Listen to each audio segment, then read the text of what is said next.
Contente d'être avec vous autres, Barbara Demers de l'Académie des finances personnelles et je suis spécialiste en bien-être financier. Et ce soir, nous avons le bonheur de vous parler de REER et de CELI. Les REER et les CELI, c'est mêlant, on s'entend. Donc, moi, ce que je vous propose ce soir, c'est qu'on vous démystifie tout ça. Et pour ça, j'ai la chance d'avoir Francis Frappier, qui est conseiller en sécurité financière, représentant en épargne collective et représentant, reprends-moi, Conseiller en assurance et rente collective. conseiller en assurance et rente collective, bref, un conseiller en sécurité financière, excusez, un conseiller en service financier, ce que je voulais dire. Et Francis, ce que j'aime de Francis, c'est qu'il visualise beaucoup ce qu'il explique, donc ça permet une bonne compréhension. Donc, merci à toi, Francis, d'être avec nous ce soir. Merci, Et Barbara, également de l'invitation. ben, ça fait vraiment plaisir. Et la question que tout le monde se pose, Francis, c'est quoi la différence entre le REER et le CELI? Effectivement, la fameuse question. Oui. C'est sûr, certains, les deux, c'est des abris fiscaux. Puis moi, j'appelle ça des contenants. Fait que, on pourrait mettre le contenant bleu, c'est le REER, le contenant rouge, bien entendu, c'est le CELI. Fait que, ça se ressemble, mais il y a une petite différence de couleur. Donc, ils ont chacun leur particularité à l'intérieur. Puis dans un contenant, dans la vie, on y met un contenu. Donc, si je mets dans chacun une banane, peu importe, je vais manger une banane, ça goûte la banane, ça ne changera pas. Si je mets une banane dans un orange dans l'autre, on en est là-dessus. Donc oui, ils ont certaines caractéristiques. Le contenant va être différent, mais le contenu pourrait être pareil et pourrait être différent également, dépendant des objectifs, l'horizon de temps, la tolérance au risque, exemple, par exemple. Super, merci beaucoup. Et est-ce que tu peux nous donner, c'est quoi les explications techniques de chacun des régimes? Par exemple, si je décide d'investir dans un REER, qu'est-ce que ça va me donner? Oui, exactement. Très rapidement. Puis tantôt, je vais avoir des fiches visuelles également. Donc, si vous voulez prendre des notes, c'est un peu plus facile. Puis je pense que les capsules vont être en rediffusion. Ils vont être sur nos sites Internet, je crois, Barbara, pour spécifier aux gens. Donc, en réalité, un REER, le gros avantage du REER, ce qu'on aime beaucoup du REER, c'est qu'il permet d'abaisser notre revenu imposable. Donc, en bon québécois, sauver de l'impôt, retirer, faire des économies d'impôt. Donc, ça, c'est le but premier du REER. Donc, on cotise à nos REER. On a jusqu'aux 60 premiers jours de l'année sur nos rapports d'impôt de l'année précédente pour pouvoir abaisser nos revenus et avoir une économie d'impôt que souvent, pour le salarié, ça résulte en un retour d'impôt à ce moment-là. Tandis que le CELI, tout de suite à l'inverse, quand on cotise, bien, lui, il n'y a pas d'économie d'impôt immédiat et jamais en réalité. Là, donc, on cotise, on l'épargne ou on investit, dépendant de l'horizon de temps qu'on veut faire.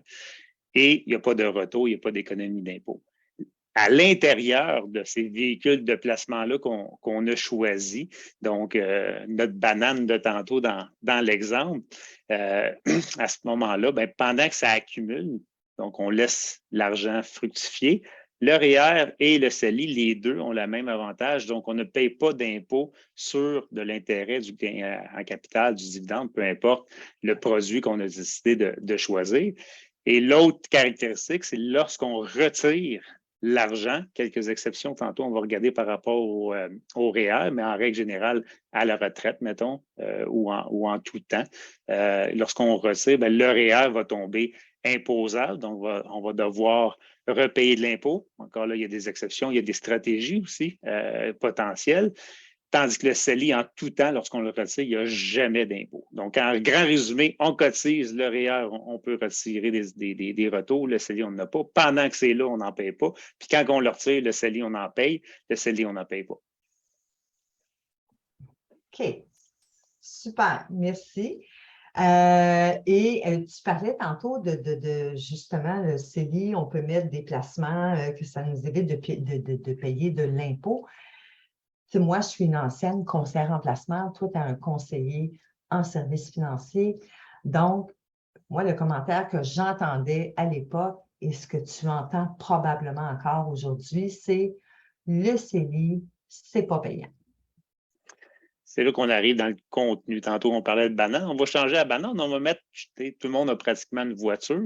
Et dans mon exemple que je donne, c'est bon, ben, votre Toyota Camry que vous avez comme voiture, vous pouvez la prendre de Montréal, Québec. Puis là, vous avez plein de choix dans la vie, ce qui est merveilleux. On a toujours plein de choix. Donc, on peut prendre notre voiture et passer par les petites rues. Ça va être long. Mais si vous avez un accrochage, parce que vous êtes dans les rues à 50 km/h, ça ne maganera pas bien la voiture. Vous avez le droit d'aller sur les routes secondaires. Vous allez rouler des 70, 80, donc un peu plus vite. Vous allez vous rendre plus vite à Québec. Même principe. Par contre, si vous avez un accident, ça va maganer un petit peu plus. Et vous faites prendre l'autoroute, que là, ben là, ça va être avec des vitesses plus grandes que les deux autres choix précédents. Vous allez vous rendre beaucoup plus rapidement. Par contre, s'il y a un accident, ça risque de maganer un peu plus fort. Donc, ce choix de produit-là, le contenu qu'on a décidé, je viens vous expliquer la tolérance au risque et les chemins à arriver. À long terme, ben, on sait très bien que les bourses vont aller plus vite que de mettre ça dans un dépôt à terme, par exemple, mais c'est plus sécuritaire. Donc, c'est dans mon exemple qu'on roule sur les petites routes de campagne. Ça peut être cute, mais dans les placements, peut-être moins selon les objectifs. Donc, le CELI, finalement, c'est plus qu'un compte d'épargne à 0,5 %. Oui, effectivement. C'est ça, c'est le niveau du produit. Comme je dis, c'est pas juste la banane, tu peux changer puis mettre une pomme parce que tu aimes mieux une pomme. Donc, c'est l'autoroute dans mon choix. Tu as la même voiture, tu as le même véhicule de placement, tu as le même véhicule de transport. Donc, ton véhicule de placement, tu as décidé de prendre quoi comme risque? Ben, à ce moment-là, puis il y a des risques calculés. C'est l'autoroute, quand est-ce qu'on a tant que ça des accidents, par exemple. Fait que il faut juste aller chercher de la littérature et des connaissances financières pour pouvoir améliorer notre CELI, surtout si on dit mon CELI ne performe pas ou Montréal ne performe pas, peu importe. Donc, c'est d'aller chercher des conseils face à des professionnels ou des autodidactes. Il y a plein de belles façons d'aller chercher de l'information aujourd'hui. C'est merveilleux. Oui, absolument. Tu as entièrement raison là-dessus. Et Francis, qu'est-ce que tu dirais si on irait dans les détails techniques? On va commencer avec le REER. Oui. Qu'est-ce que le REER nous permet? Parfait, je vais partager mon écran. Oui. On va le voir à l'instant. Vous me direz quand c'est affiché. Est-ce que ça apparaît? C'est à la veille, c'est à la veille. Je suis un petit peu en différé, non, ça ne paraît pas. Ça n'apparaît pas toujours. Oh, regardez, je vais faire ça. Qu'est-ce qu'il reste? Pourtant, il est cliqué ici. Il reste ça. OK. Parfait, ça va arriver. On l'a. On va juste partir de la présentation. Donc, petite mise en garde, parce qu'on va parler aujourd'hui de certaines choses. Donc, cette présentation ne constitue pas un avis juridique, comptable ou fiscal. Vous avez la responsabilité de consulter les professionnels appropriés dans ces domaines. Les résultats indiqués dans les différents exemples, s'il y a lieu, ne sont pas des prédictions des résultats réels. Les résultats réels peuvent varier de façon importante selon la fluctuation, blablabla. Vous allez pouvoir le lire. Donc, le REER, c'est apparu en 1957. À l'époque, on pouvait seulement déduire 10 de son salaire, maximum 2 500 $ par année. Barbara, tu m'arrêtes. Moi, je vais faire mes points un à l'autre, mais s'il y a des questions, tu y vas.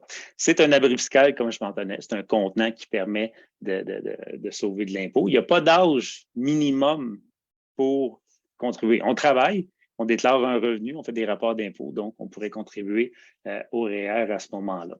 Donc, même à 16 ans, une personne pourrait contribuer à un REER. Exactement, exactement. Puis tantôt, je vais parler d'un avantage à le faire également. Certains, on parle de stratégie, ça pourrait être une bonne stratégie. C'est 18 du revenu. Okay? Donc, c'est vraiment les salaires et commissions. Exemple, les dividendes, ceux qui sont en entreprise, ça ne rentre pas comme un revenu gagné. Donc, c'est 18 de ces revenus gagnés-là auxquels on a le droit. Il y a aussi un facteur d'équivalence à considérer. Donc, si on a un fonds de pension au travail, donc juste faire attention à ce facteur d'équivalence-là. Je vais vous montrer aussi que ça apparaît tantôt pour la compréhension. Ça permet aussi d'utiliser les sommes accumulées. Hey, ça fait des années que je travaille, je n'ai pas pris. Donc, on peut aller chercher l'arriérage au point de vue des REER. Et il faut mettre le REER convertible à l'année du 71 ans dans un faire. OK? Fait que ça, c'est la différence que le CELI, ben, ça reste un CELI, peu importe l'âge. C'est quoi les gros avantages du REER? Tantôt que j'en parlais, bon, ça permet de déduire, donc d'avoir une économie fiscale. Donc, on abaisse les revenus et on a des retours d'impôt. Ça permet aussi de différer l'impôt dans le temps. Donc, je cotise à un REER, j'ai reçu des retours d'impôt, je vais repayer mon impôt dans 10, 15, 20, tout dépendant de l'âge qu'on a jusqu'au moment de notre retraite. Aussi que c'est avantageux pour ceux qui ont des bons salaires. Okay? Écoute, bon, mauvais dans la vie, tout est relatif. On ne fera pas un débat ce soir, mais bon salaire et ou avec des enfants. Donc, il y a des stratégies à regarder à travers ça. On va en montrer une tantôt rapidement. Le gros point, c'est d'avoir un revenu à la retraite moins élevé que le revenu de travail. Donc, le REER, c'est là qu'il prend toute son importance, on va le voir avec les braquettes d'impôt. On peut rapper, donc celui est un peu plus connu, RAP au régime d'accès à la propriété, donc d'acheter notre première maison avec les REER. Donc là, c'est une des premières façons de retirer notre argent sans payer d'impôt. Par contre, on a 2 ans d'attente, si on veut, et après ça, il faut faire un paiement sur 15 ans, donc 1/15e. Si on ne rembourse pas, donc on ne recotise pas des REER pour remettre dans le REER en fonction de là, on va être imposé. Même chose pour le REP, donc c'est pour un retour aux études permanentes. Donc, même principe, par contre, lui, c'est 10 ans pour le rembourser. On permet de reporter nos droits de cotisation, donc tout ce qu'on n'a pas utilisé dans le passé, on peut les utiliser dans le futur. Donc, ça pourrait arriver qu'on ait 50, 60, 100 000 de ballons, puis dire, bon, ben, je fais une stratégie, je vais chercher un 50 000 d'un coup sec. Donc, ça, c'est un des avantages. Et tantôt, quand on parlait du jeune qui a 16 ans, on permet de reporter la déduction dans le futur. Et ça, il n'y a pas beaucoup de gens qui savent ça. Ils prennent les REER, ils donnent ça au comptable, puis le comptable, il déduit de l'année en cours. Il y a des stratégies, on pourrait cotiser. Le jeune de 16 ans pourrait cotiser parce qu'il n'y a même pas d'impôt, parce qu'il gagne en bas de 15 000 et moins. Puis il pourrait reporter sa déduction fiscale dans le futur quand que sa situation va être bénéfique pour pouvoir le faire. Fait que ça, c'est vraiment intéressant ce que tu dis là, parce qu'effectivement, que ce n'est pas connu, Francis.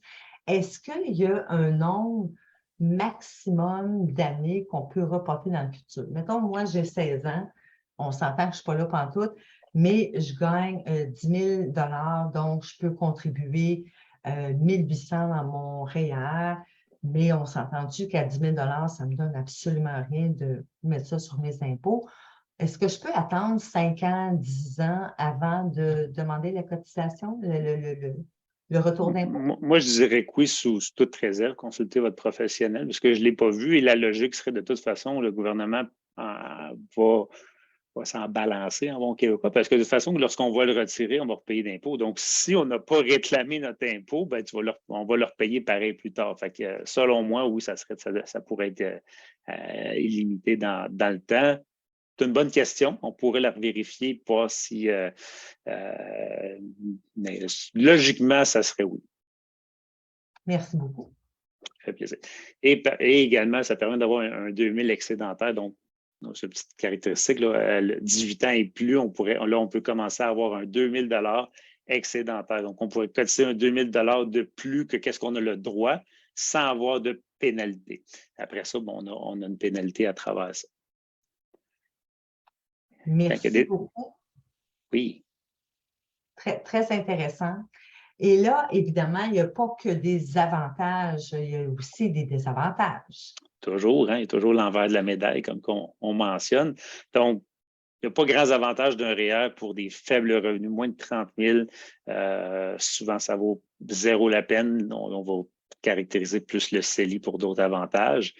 Bien entendu, on a reçu l'impôt, donc on doit payer cet impôt-là lors du retrait, comme je mentionnais. À la retraite, si les revenus vont être plus élevés qu'en travaillant, ça pourrait être très désavantageux. Ça voudrait dire qu'on a reçu moins d'argent en travaillant, puis à la retraite, on va en payer plus. Ce qui est très rare d'avoir un plus gros revenu à la retraite qu'en travaillant, mais il y a des exceptions, c'est de faire attention à ce côté-là. Ça pourrait aussi avoir un impact sur le supplément de revenus garanti. Le supplément de revenus garanti, pour dans la bonne compréhension des gens, c'est de l'aide sociale pour personnes âgées. C'est simple que ça. Donc, le gouvernement dit, bien, vous avez un revenu peu élevé, on va venir vous donner de l'argent supplémentaire. Mais oh, vous avez des REER, donc vous êtes capable de nous aider, nous, gouvernement. Donc, ces gens-là vont être coupés sur ce supplément-là. Donc, il faut faire attention. Donc, il y a des stratégies avec des gens qui ont très peu cotisé à des REER, qui sont dans fin cinquantaine, début soixantaine, bien, de sortir peut-être ces REER-là d'avance. Bref, à jaser avec vos professionnels. Si on retire, on a une mauvaise idée de retirer les REER avant le temps pour X, Y raison, ben, ces soldes-là sont perdus. Exemple, ben, j'avais 100 000, j'ai retiré 10 000. Je peux-tu remettre ce 10 000-là dans mes REER? La réponse, c'est non. On ne peut pas le faire là-dessus. Les hauts salariés, donc tous ceux qui gagnent en haut de 162 278 en 2022, peuvent maximiser uniquement 29 210. Donc, quelqu'un qui gagne 200 000 ne peut pas mettre son 18 de son salaire, donc ne pourrait pas cotiser 36 000 un REER. Donc, c'est un autre désavantage pour les hauts salariés. Vous allez me dire, bon, ben, ils peuvent faire d'autres choses. On va rester dans le technique. Et tantôt, je le mentionnais, convertir le faire dans l'année du 71 ans. C'est pas mal ce qui complète pour le REER. Barbara, au point de vue technique, on pourrait entrer avec les courbes de la Ferrière, ce qu'on parlait tantôt, les stratégies, Ouais. on y va là-dessus? Ben, Oui. allons-y donc, parce que oui, c'est intéressant. Parfait. C'est quoi l'avantage fiscal qu'on a à contribuer à un REER, tout dépendant de notre situation? Bien sûr, comme Francis disait, c'est très, très important de consulter votre professionnel, mais ça vous donne une idée des grandes lignes. Donc, je te laisse aller, Francis. Aucun problème. Ici, ça se retrouve, c'est sur le site de CQFF, Centre québécois en formation en fiscalité, et il y a les fameuses courbes Laferrière, donc de Claude Laferrière, ou les courbes Laferrière. Donc, c'est un fiscaliste qui a fait plusieurs calculs. Il y en a 42, ils ne sont pas parfaits, il faut t'en trouver une qui nous ressemble en réalité. Donc, si j'ai une courbe, donc un couple, deux revenus, un split 60-40 dans les revenus. Ils ont deux enfants. Il y en a un en bas de 6 ans avec un frais de garde des garderies au privé, ce qui est fréquent. L'autre qui a plus que 6 ans. Et la manière ça fonctionne, c'est qu'ici, on voit dans le bas, on a une courbe qui est rose ou fuchsia, là, tout dépendant de votre écran. Donc, ça, c'est vraiment ce qu'on appelle les fameuses braquettes d'impôt, les paliers d'imposition. Donc, tout le monde a. Par contre, lorsqu'on gagne de moins en moins d'argent et ou qu'on a des enfants, comme dans l'exemple qui est ici, on a la courbe qui est bleue. Et là, on voit à ce moment-là que le pourcentage, on voit les pourcentages à la gauche du graphique, on voit ces pourcentages-là nettement plus élevés et très, très haut lorsqu'on a des faibles revenus. Donc, tantôt, je parlais de stratégie. Exemple, un couple qui gagnerait 100 000 à deux, un 60, un 40 dans l'exemple ici, puis il irait chercher un 50-55 000 de REER, il irait chercher des points très, très hauts dans les courbes bleues. Donc, pourrait avoir des retours globaux. Donc, la courbe bleue, ce n'est pas juste du retour d'impôt, c'est du retour sur plein d'aspects qui pourraient être du crédit de solidarité, de la TPS TVQ, du soutien aux enfants. On va voir un peu plus en détail. Est-ce que tu as des questions face aux courbes ou tu avais d'autres choses à rajouter là-dessus, Barbara? Mais je pense que ce serait peut-être le fun de le voir en chiffres, ce que c'est, Tout à fait.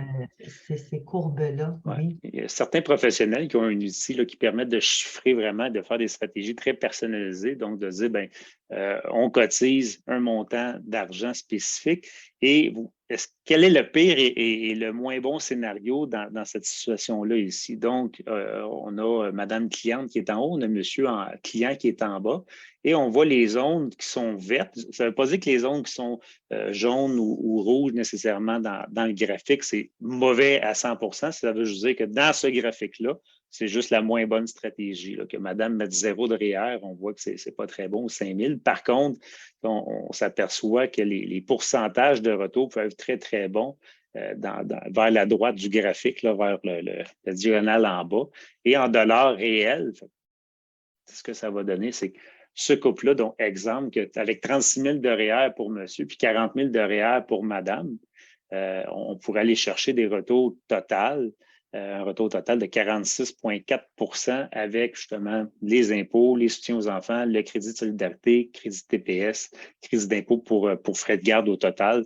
Donc, c'est des stratégies qui se font d'utiliser les courbes de la Ferrière pour justement venir à calculer, te donner un aperçu, puis de consulter un professionnel que ce genre d'outil-là pour vraiment calculer votre situation. Bien sûr, pour ce faire, soit un prêt REER pour arriver là, parce que 76 000 comme le cas d'avant, ou certaines stratégies qui peuvent être faites, mais c'est dans un cadre de stratégie. Là, parlez-en avec votre professionnel, je ne le répéterai pas assez, mais le prêt REER pourrait arriver là. Oui. Puis au-delà de dire, ben, je ne peux pas, exemple, faire un prêt REER cette année pour 1001 raisons, le fait, si on a des enfants, c'est bon de cotiser à son REER parce que de toute façon, ça va augmenter un peu nos allocations pour enfants. Si jamais on avait des crédits TPS, TDQ, bien évidemment que ça va les augmenter, mais à tout le moins, juste le crédit d'impôt, pas les crédits d'impôt, mais les allocations canadiennes pour enfants, juste pour ça, ça vaut la peine. Puis cet argent-là qu'on reçoit, on n'a pas besoin de la remettre au gouvernement plus tard. Je ne sais pas si tu es d'accord avec moi. Ben, je suis d'accord. Puis, mettons, on rentre dans une autre stratégie, ça ferait des cotisations réelles, puis qu'on attende d'avoir un plus gros montant pour avoir des plus gros retours dans une situation entre deux, que peut-être un des deux parents vont décider de faire un retour aux études en même temps qu'il y a un enfant. Donc, on cotise, on cotise, on cotise. Oups, on a un enfant, on le sait qu'on va le prévoir. Donc, de peut-être pas déclarer cette année-là sur la déclaration fiscale la déduction. Plein de stratégies qui sont possibles, mais oui, effectivement, l'importance d'en mettre parce qu'on peut faire des stratégies, soit l'utiliser maintenant ou soit l'utiliser plus tard.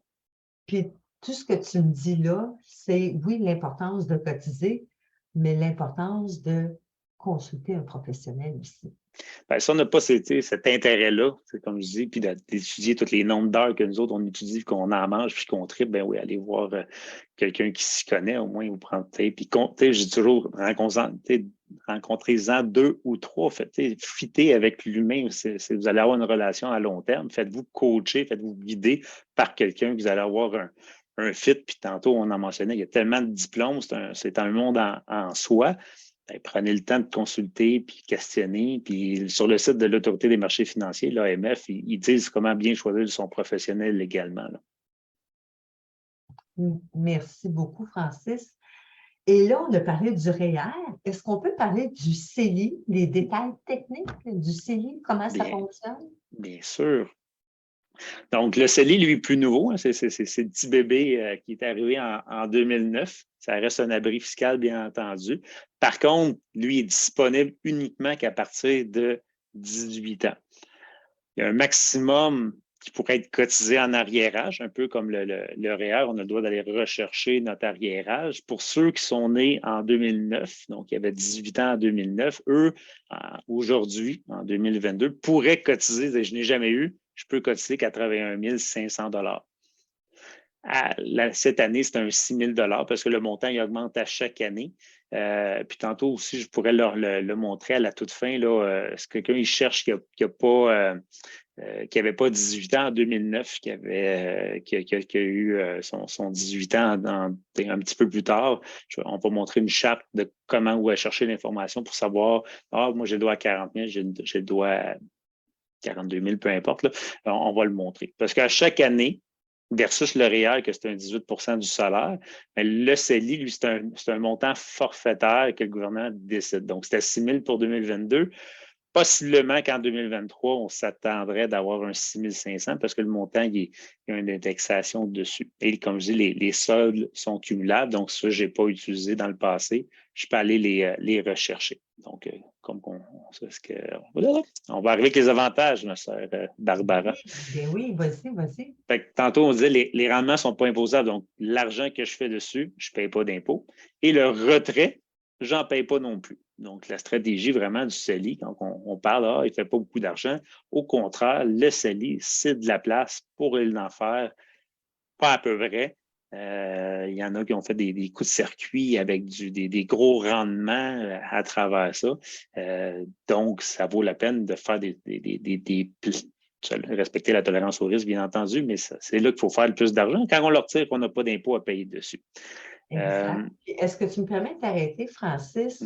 Peut-être d'expliquer aux gens qu'avant le CELI, tous les gens qui détenaient des placements hors REER, donc qui étaient détenus dans un compte qu'on appelle ordinaire ou au comptant, peu importe l'appellation de la firme.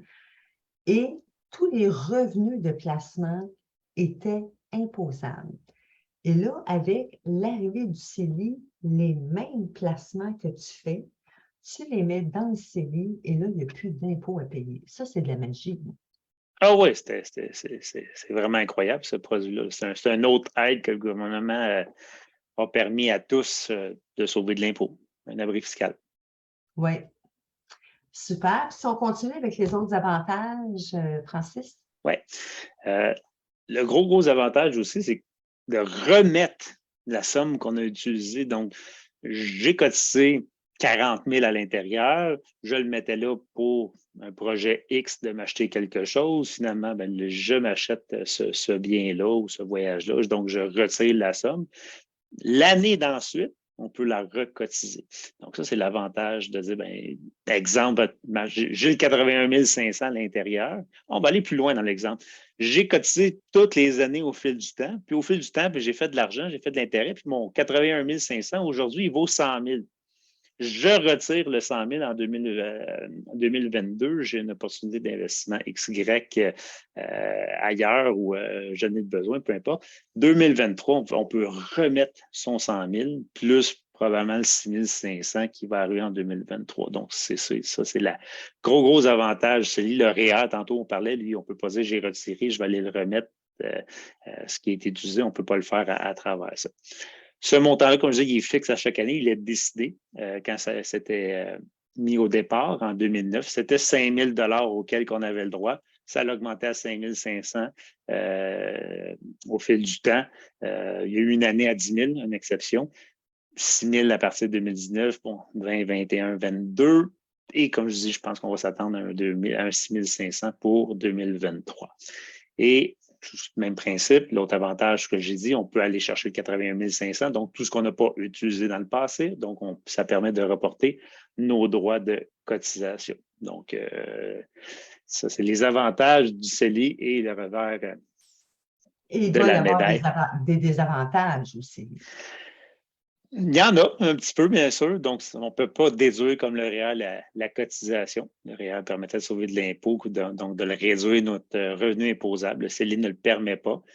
Donc, c'est ça. Donc, ça ne permet pas aucune déduction fiscale. Il y a un maximum, donc qui est basé à 6 000 par année. On ne peut pas dire, ouh, j'en veux, puis moi, je veux l'acheter pour 10 000 $. Et aussi qui est le gouvernement qui est assez sévère, qui est la même chose pour le REER, mais le REER, il y a une petite flexibilité de plus, là, mais il y a une pénalité qui arrive assez vite au niveau du CELI si on dépasse. Le REER, comme je dis, il y a un jeu de 2000 en bon québécois de buffer, comme on appelle, d'espace tampon. Mais ici, pénalité s'il y a un dépassement. Donc, on a trop cotisé à notre CELI, puis c'est la fameuse pénalité du gouvernement de 1 par mois qui donne annuel un 12,56 si ma mémoire est bonne. Oui, et puis ce qui m'amène à une réflexion que ce n'est pas un CELI par institution financière, mais par personne. Donc, chaque fois qu'on contribue à un CELI, le gouvernement le sait parce que c'est enregistré. Donc, le gouvernement sait si vous avez contribué à 5-6 endroits différents puis que vous êtes rendu à 20 000 ça ne marchera pas. Donc, c'est vraiment au total ce que vous avez fait. Je pense que c'est important. Je dis ça parce que je l'ai déjà vu de la part de clients anciennement qui avaient contribué à plusieurs endroits pensant que c'était correct et non. Ils ont dû payer la pénalité. Ils n'ont pas trouvé ça le fun.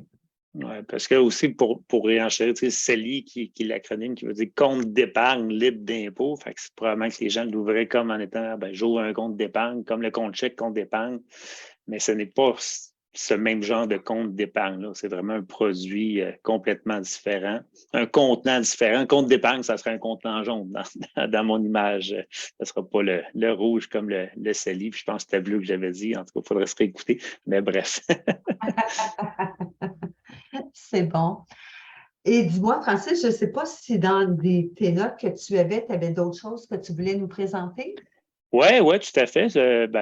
S'il y a des questions, on y va. Sinon, ben oui, j'arrive avec ma voiture tantôt, mon véhicule de déplacement, puis où c'est que j'ai le goût d'aller dans mes petites rues ou dans mon autoroute. Donc, en réalité, quand on parle de produits ou de véhicules d'investissement, bien, en voici quelques-uns qui sont dans notre jargon. Tu sais, j'ai un fonds mutuel ou un fonds commun de placement, c'est la même chose. J'ai un fonds distinct, ça c'est offert par les assureurs, ça ressemble à un fonds mutuel. J'ai acheté des actions de Couche-Tard. J'ai des FNB, des fonds négociés en bourse de l'indice XY. J'ai acheté des obligations soit du gouvernement ou de compagnies privées. CPG, certificat de placement garanti. Le OIG, c'est le même penchant par les assureurs. Donc, c'est ceux qui ont des échéances. Là. Ouais, je renouvelle, là, je n'ai pas d'argent, mais dans 3 ans, là, ça va être dégelé, là, il va falloir que je le replace. Donc, il y a des billets à capital protégés. Les fameux comptes intérêts élevés, souvent, on va, c'est un compte, j'ai un CELI, c'est un compte d'épargne, puis souvent, ce fameux compte d'épargne-là, comme Barbara dit, à 0,5, c'est le compte à intérêt élevé. Bonne nouvelle à l'heure actuelle, pas pour ceux qui ont des dettes, ils hypothèquent parce que les taux augmentent, mais ceux qui ont des comptes à intérêt élevés, ça augmente aussi. Ça se magasine. On peut regarder, je dirais, la moyenne des banques sont à 1 %, puis certains fournisseurs, 3, moi j'en ai un à 3,39. Fait que, magasiner, ça se magasine vraiment bien. Puis il y a les fonds de travailleurs également que vous pouvez cotiser. J'ai mis un astérix sur la CSN. Je ne veux pas de tomates. Je n'ai pas réussi à trouver très facilement si la CSN, on pouvait cotiser à un CELI. Par contre, ER et FTQ, on peut le faire. Donc, renseignez-vous sur ce type de fonds-là. Sont très particuliers. Lisez le prospectus. Faites-vous conseiller à ce niveau-là. Donc, ça fait le tour au point de vue technique, bien entendu. On peut s'amuser aussi, si ça te tente, Barbara, avec tantôt, j'ai parlé de braquettes d'impôts, on a parlé aussi où trouver l'information, peut-être sur le CELI, sur le REA. Je ne sais pas si tu voulais aller jusque-là dans de l'aide aux gens. Bien, pourquoi pas? On est là. On s'en va là-dedans. OK. Puis en attendant que je vais juste aller changer de page, Barbara et moi, on fait 3 ans, parce que moi aussi, je vais avoir ma clientèle qui va te voir. On travaille ensemble depuis, je pense que ça fait 3 ans, hein, exact, pile, où on a commencé pas mal à l'automne, il y a 3 ans. Ouais. Bon, le monde commence à comprendre un peu ce que je fais au point de vue des investissements. Barbara, pendant que je fais juste nous parler un peu où tu interviens, c'est quoi un peu ta force, pourquoi je t'utilise justement au point de vue de ma clientèle. Je te laisse prendre le micro quelques instants. D'accord, merci. Alors, moi, je suis, comme je disais tantôt, une spécialiste en bien-être financier, donc j'aide les personnes à reprendre le contrôle de leurs finances personnelles. Donc, des fois, c'est difficile avec les finances, surtout ces temps-ci, avec l'inflation qui a augmenté beaucoup. On est souvent perdu dans nos finances, on ne comprend pas nos entrées d'argent, nos sorties d'argent, ça n'arrive pas. On voudrait que ça marche, on voudrait réussir à investir, on voudrait se payer de l'assurance, peu importe. Donc, moi, j'interviens, entre autres, avec Francis pour certains clients pour les aider justement à avoir une bonne gestion des finances personnelles puis à être optimal par la suite au niveau des assurances et des placements. Donc, c'est comme ça notre relation qu'on a ensemble. Et puis, moi, en tout cas, j'ai énormément de plaisir à faire ça. C'est un bonheur pour moi d'aider les gens. Et ça paraît, écoute, tous mes clients sont hyper satisfaits, là, puis peu importe la situation, puis les revenus, il y a du monde qui pense, ouais, mais il y a des gens qui ont des bons revenus, puis ils ne font pas de budget, puis ils ne comprennent pas, puis on n'a pas été éduqués à l'école hein, de bien comprendre de cette façon-là. Donc, Barbara fait un job exemplaire, a créé le déclic au point de vue de ces gens-là qui ne l'ont pas eu avant, ou peu importe. Fait, bel job, Barbara, on va te le dire publiquement. Les gens l'apprécient, même si tu le sais. Oui, bien, merci beaucoup. Puis, c'est sûr, ça fait plaisir à entendre. Puis, tu sais, les gens pensent que moi, je vais aider juste les gens qui sont dans des gros troubles financiers. Non. Tu sais, des fois, ça peut être la naissance d'un enfant, on veut s'acheter une maison. Il y a des éléments déclencheurs dans notre La vie. retraite. La retraite, effectivement. il y a des éléments déclencheurs qui nous disent, oh, là, il faudrait vraiment que je prenne le contrôle de mes finances. Je gagne 100 000, je gagne 200 000. Tu sais, mes clients, ce pas des gens qui gagnent 20 000 en général, c'est des gens qui ont quand même des super bons revenus. Et c'est ça. Fait que c'est pour moi un bonheur de les aider, comme je disais tantôt. Donc, je te laisse continuer, Francis. Je ne sais pas si tu as trouvé l'information que Oui, tout à fait. Je l'avais trouvé, ça a pris 2 secondes, mais je voulais t'entendre parler, je t'agaçais. Au point de vue, on veut chercher notre information, c'est vraiment sur le site fédéral. Donc, mon dossier au niveau de l'ARC, donc on va cliquer là-dessus. Et de là, ben, on peut vraiment aller s'inscrire si on ne l'est pas. Et sinon, ben, lorsqu'on est inscrit, toute notre information se retrouve là. Combien j'ai le droit de prendre des CELI, combien j'ai le droit de prendre des REER. Et on va retrouver un petit bout de papier qui s'écrit en haut avis de cotisation. C'est bien important de prendre celui du fédéral. Okay? C'est lui qui manage les régimes enregistrés, les REER, les CELI, les régimes d'épargne études également, bon, tout ce qui est enregistré. Et au point de vue du REER, on va retrouver un genre de document comme ça ici. Celui-là, je vais vous le sortir parce qu'on voit vraiment que la personne ici, bon, je n'ai pas trouvé quelque chose de plus récent, là, aussi bien fait, mais bref, l'idée est là. Donc, en 2018, cette personne-là avait le droit de déduire un petit peu plus que 20 000. On voit les moins, donc elle n'a eu ici, elle n'aurait pu en avoir de son employeur. On voit que son employeur ne cotisait pas à ce niveau-là. Cette personne-là n'a mis par elle-même.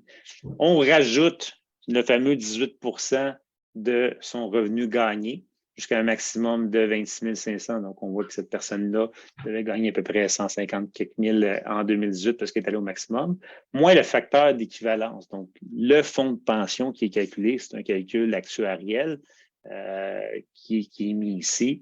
Et bon, on va plus loin, là, je ne rentre pas aujourd'hui dans le facteur d'équivalence rectifié, c'est un peu plus complexe. Bref, c'est ce document-là qui nous mentionne combien qu'on peut prendre de REER pour l'année suivante. Donc, cette personne-là, en 2018, fait 20 007, avec tout ce qu'elle a fait pour 2019, peut prendre 20 660. Donc, c'est vraiment sur le site de l'ARC qu'on peut trouver l'information du REER. Et pour le CELI, on a juste à taper droit de cotisation, CELI, ARC, bref, il y en a plein d'autres. Et ce qu'on vous disait, c'est ici là, que vous allez pouvoir vraiment avoir les plafonds avec les montants. Donc, ceux qui n'avaient pas 18 ans en 2009, bien là, il faut vraiment calculer parce qu'à chaque année, les chiffres changent. Donc, pour aller chercher l'arriérage, si vous voulez calculer par vous-même, vous allez sur plein de sites, mais moi, je suis allé sur le site du gouvernement pour pouvoir trouver cette information-là. Oui, puis aussi, puis ça, c'est super important pour les CELI parce qu'évidemment, on ne veut pas dépasser. Et il faut prendre en considération que si on est en fin d'année, début d'année, ou début d'année, qu'on a fait une transaction de retrait, exemple, dans le CELI, ben, le gouvernement, il ne sait pas là encore. Fait qu'il faut demeurer quand même prudent puis voir qu'est-ce qu'on a fait. Je ne sais pas ce que tu penses de ça, là, mais Il il faut être à l'affût. Oui, c'est ça, Ouais. exactement. Puis il y a des stratégies de retirer en fin d'année puis de remettre l'année d'après. Bref, ça, c'est encore là des stratégies potentielles, mais le CELI, si vous décidez de faire affaire avec plusieurs institutions financières, gardez vraiment des notes très, très rattachées. Mais si vous travaillez avec pour plein d'avantages que je pourrais vous parler, Barbara aussi, en étant avec ton ancienne carrière, ça devient aussi plus simple de demander aux conseillers combien j'ai cotisé. T'es ma seule équipe comme conseiller, ben, calculez le tout. J'ai. Oui, vas-y. Si tu me permets, concernant le CELI, parce que ça, c'est des choses que moi, quand j'avais remarqué que les gens avaient de la difficulté, quand on cotise dans le CELI, on cotise, exemple, 500 par mois, parce que là, on peut le faire, puis on arrive à 6 000 au bout de l'année. Oui. On cotise 500 par mois, mais il y a un mois que, pour une raison ou une autre, on a dû retirer 1 000 Mais ce 1 000 $-là, on ne peut pas le remettre cette année. Il faut attendre l'année prochaine avant de le faire. Si on est au maximum, du 80 500. Mais si on est en bas de ça, j'ai 10 000, puis j'ai skippé, je veux remettre 1 000, il n'y a pas de problème. Nous sommes en bas du 81 500. Mais il faut être prudent par rapport à ça. Donc, ce qui compte, c'est l'argent qui rentre. Et s'il y en a qui sort, faites attention avant de recotiser. Excellent point. Oui. Et là, on parle de CELI. Tantôt, on a parlé de REER beaucoup. Mais il y a une chose qu'on n'a pas parlé vraiment, je ne sais pas si tu as le temps, Francis, qu'on en parle, c'est le RAP. Parce que le Oui, RAP, même si on sait que le CELIAP s'en vient, le RAP est encore bon, d'après moi, pour quelques années encore, le temps d'un effet plus important sur le CELIAP. Donc, le RAP demeure quand même important. Donc, qu'est-ce qu'on peut faire avec ça? ouais, le RAP, c'est tous ceux qui veulent acquérir dite première propriété, mais les règles se sont assouplies, puis on pourrait racheter aussi une deuxième propriété avec plusieurs conditions. Mais mettons qu'on reste pour la première propriété, effectivement, donc on peut aller cotiser à des REER comme qu'on veut, mais il y a 35 000 au maximum qui peut être utilisé comme retrait REER sans avoir de l'imposition. Donc, je veux acheter ma première maison, j'ai 50 000 de REER, j'ai le droit d'en retirer 35 mon maximum. Donc, je retire le 35 de REER, on me redonne 35 000, je n'ai pas payé un sou d'impôt, j'allais dans mes poches. Et là, ben, je peux m'en servir mise de fonds, payer le notaire, peu importe. Parce que j'ai répondu aux critères avec le fameux formulaire. Bon, si on rentre dans une technique T1036, donc un formulaire spécial pour retirer. On ne peut pas juste dire je retire. Il faut utiliser des formulaires. Puis ça, c'est toujours faire attention, consulter vraiment une bonne personne. Donc, avec le formulaire, il y a un questionnaire. Si on répond toutes les bonnes réponses, on a le droit de retirer. Et là, le gouvernement, sur les avis de cotisation, vont nous le dire. À ce moment-là, vous avez un RAP à faire, puis là, il va vous calculer combien par année vous devez remettre de l'argent, donc rembourser le RAP, comme on dit. En réalité, c'est de recotiser un REER, de reprendre des REER, peu importe le véhicule, comme on disait, pour remettre le 35 000. Si on ne le fait pas, ben, on rajoute un quinzième là sur notre salaire. Puis il y a des fortes chances quand on achète la première maison, puis qu'on en skip un, ben, dans la vie, en règle générale, on essaie d'augmenter notre salaire. Donc, ça peut être désavantageux d'attendre ou de ne pas le rembourser. Super. Puis, on parle beaucoup du RAP, mais il y a le REP aussi que les gens connaissent moins, le régime d'encouragement à l'éducation permanente. Et ça, qu'est-ce que ça te permet? Ben, c'est le même principe que le RAP. Donc, ça permet de retirer de l'argent sans être imposé. Par contre, les montants sont différents. Puis c'est sur deux. Je le connais un peu moins quand je dis on l'utilise moins parce qu'il faut qu'on me Ouais, parle, puis je me remets un peu de nez. Peut-être, Barbara, tu le connais un peu mieux. De mémoire, je pense que c'est 10 000 par année sur 000 2 par ans. Ça fait année. 20 000 au total. Ouais, on en est là. Ouais, je fais tout le temps. Il me semble que c'est ça. Fait qu'on on va chercher l'information sur, ça, sur l'ARC pour être certain. On tape aussi vite, puis exactement. Mais Quand on parle, puis on a 10 ans, ouais. ouais, on parle d'un retour aux études à temps plein pour soi ou son conjoint. Donc, il y a possibilité de retirer 10 000 par année pendant 2 ans. Et quand les études sont terminées, bien là, il faut commencer à rembourser. Et on a seulement 10 ans pour rembourser, contrairement au RAP où c'est 15 ans. Donc, aussi un véhicule intéressant. Très intéressant. Oui. Écoute, Francis, on a quand même fait un grand tour des généralités là, concernant le REER et les CELI. Dernière question, lequel est le mieux? Et j'ai un visuel pour vous aider. Bien entendu. Parce que ça, c'est une question qui revient souvent. Hein? C'est mieux d'investir dans mon REER ou dans mon CELI? Oui, tout à fait. Vous savez, la courbe de la Ferrière qu'on a parlé tantôt, on peut aller rechercher CQFF à ce niveau-là. Et on a également l'Institut québécois de planification financière qui nous ont sorti un très beau tableau qu'on peut s'amuser à mettre des chiffres comme bon nous semble. Puis ils ont pensé ça aussi. Puis on va même plus loin dans le tableau. Je constitue un REER, un CELI, un régime d'épargne études, où je rembourse mon hypothèque. On a un beau... on empiète sur d'autres sujets peut-être, mais tant qu'à être dedans, ben, je ne peux pas changer l'outil qui est très bien fait. Donc, on va chercher nos informations sur le taux d'impôt marginal. Si on ne sait pas exactement c'est quoi un taux d'impôt marginal, c'était ma ligne fuchsia dans la courbe de la Ferrière. Sinon, ben, on a des chartes qui se retrouvent avec des grandes firmes de comptabilité. Donc, on peut aller retrouver, et le taux marginal, c'est ce qu'on retrouve ici. Donc, on a les fameuses braquettes. On peut les retrouver pour le Québec, pour les autres provinces également. Et aussi, on pourrait s'amuser avec le tableau, puis de dire, bien, moi, je gagne 48 000 par année, je vais payer 4 200 au fédéral, je vais payer 4 900 au provincial, mon impôt va être de 9 200, puis mon impôt moyen va être de 19 %. Donc, quand on entend, je paye 50 % d'impôt, c'est quelqu'un qui gagne 900 quelques mille dollars qui va payer réellement 50 % d'impôt. Est-ce qu'on a 50 % qui peut être parti à paye? Ça, c'est un autre sujet. Et on a le taux marginal des deux paliers qui se retrouvent à la fin de ce genre de tableau-là. Donc, un coup qu'on a cette information-là, donc, je l'ai faite sur mettons quelqu'un qui gagne 100 000 $, donc son taux d'impôt marginal est de 45,71. Et lors de son décaissement, bien, parfait, à 100 000, je paye ma maison, mes voitures, mes voyages, tout ça. Et rendu à la retraite, bien, mettons, ma maison va être finie de payer, donc j'ai moins besoin d'argent.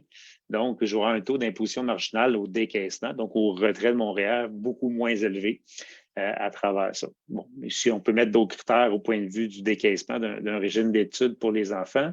Mettons que j'ai un horizon de 20 ans, j'ai 45 ans, je vais arrêter à 65 ans.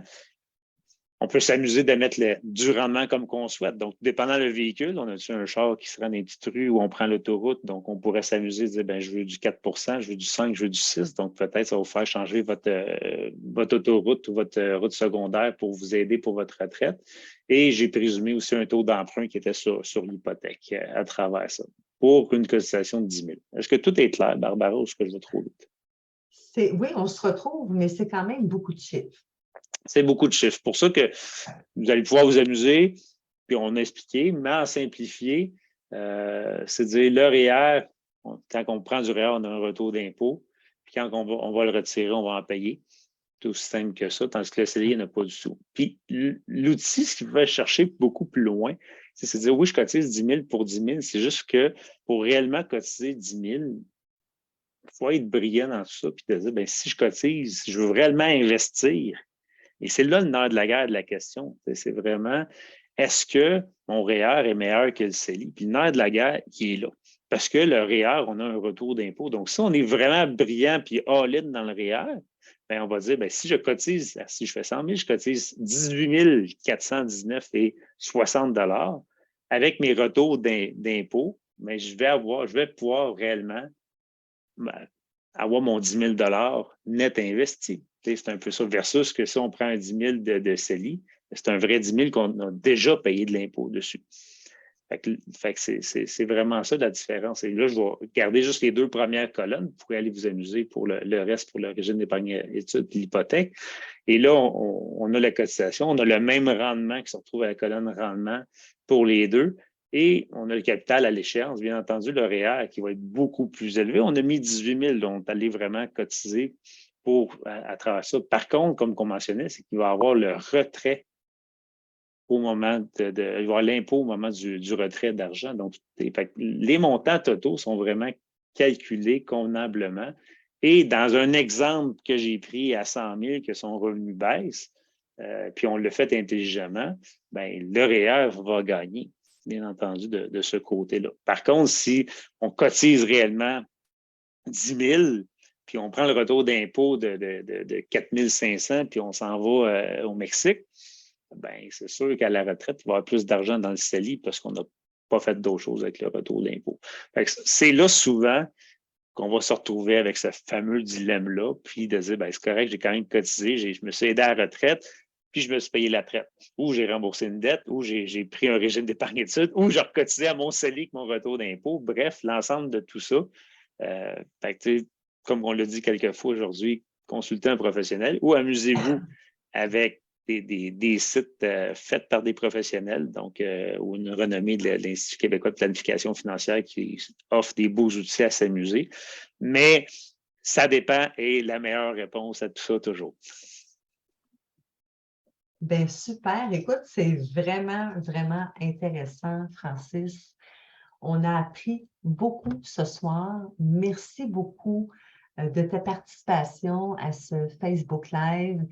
Et puis, ben c'est ça. Donc, s'il y a des gens qui ont des questions, on ne se gêne pas, on écrit, ça va faire plaisir de vous répondre. Merci tout le monde. Bye bye.